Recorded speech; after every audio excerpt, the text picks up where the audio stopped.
एक शिष्य ने एक प्रश्न कर दिया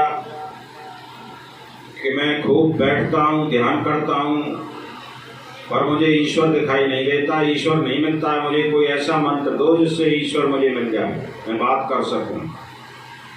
तो उसने कहा कि निश्चित रूप से कोई मंत्र दे दो।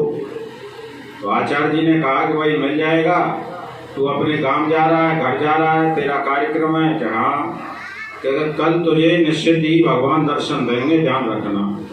क्या अच्छा, हाँ। तो बड़ा उत्सुकता के साथ हो गया। उसके यहाँ बड़ा कार्यक्रम था, बड़ी तैयारी की, टेंट वेंट लगाया, बढ़िया कुर्सी चमकीले, सब चीज जब तैयारी हो गई तो उसके बाद जैसे ही कार्यक्रम शुरू होने जा रहा था तो एक व्यक्ति आया और उसके कपड़े फटे हुए थे, पैरों में जूते नहीं थे, नहाया भी नहीं था, और जाकर के उसने जो शोभा और बना करके तैयार किए थे, पंडाल बनाया था, उस पर जाकर के बैठ गया।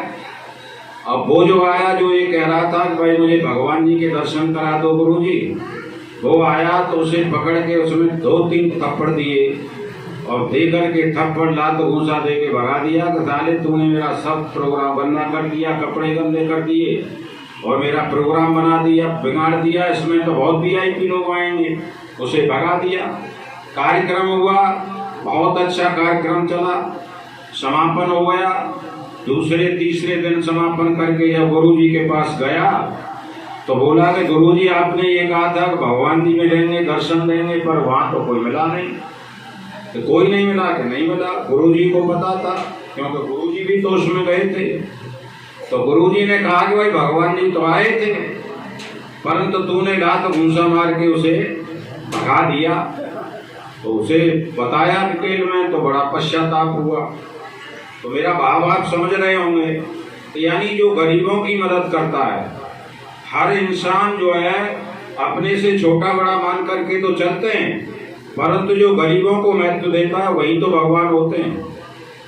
तो हम जो ये वो करते हैं, सत्संग करते हैं या कार्यक्रम करते हैं, तो वहाँ पर भी हमें ये देखना है, हम अधिकांश ये देखते हैं कि अपना जो होता है उसे तो बड़ा VIP रूप में मान लेते हैं, परंतु जो भगवान के रूप में हमारे यहाँ आ रहे हैं हम उनका तिरस्कार कर देते हैं, उन्हें भगा देते हैं। तो ये जो मंच है, ये जो संस्था है, ये इस बात का खंडन करती है। और स्वामी दयानंद सरस्वती ने सबसे पहले ये आवाज लगाई थी, अछूत, जो अछूत होता है, छुआछूत होता है, क्या अछूत तो एक बीमारी होती है।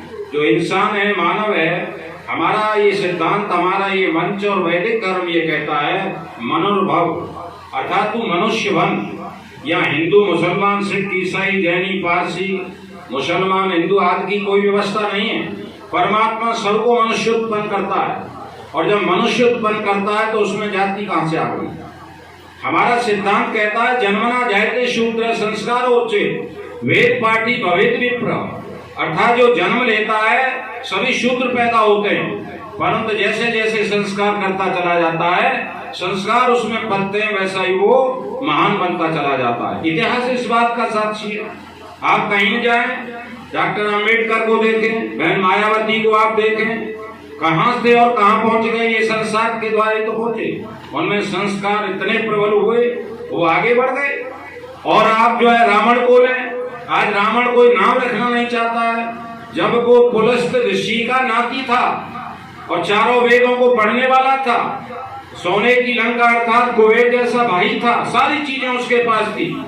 राम से कोई चीज उसके पास कम नहीं थी, न बल कम था, न विद्या कम थी, न धन कम था, और न कोई कैसा भी राज आदि का कोई बहुत बड़ा राज शासक था, परंतु वही उसके पास क्या नहीं था? केवल जो व्यवस्था थी, अनुशासन था, वो नहीं था, उसे खो दिया था। इसलिए वो ऋषि का पुलस्त नाती होते हुए राक्षस कहलाया, और ये छोटे कुल में पैदा होकर के महानतम की ऊंचाइयों पर छू गई। इसलिए इन चीजों को बहुत हृदयंगम करने का प्रयास करेंगे। उन्होंने सागर में गागर बनने का काम किया है, और अगर हम ऐसा करेंगे तो निश्चित ही आगे बढ़ेंगे। इन्हीं शब्दों के साथ पुनः पुनः आपका धन्यवाद।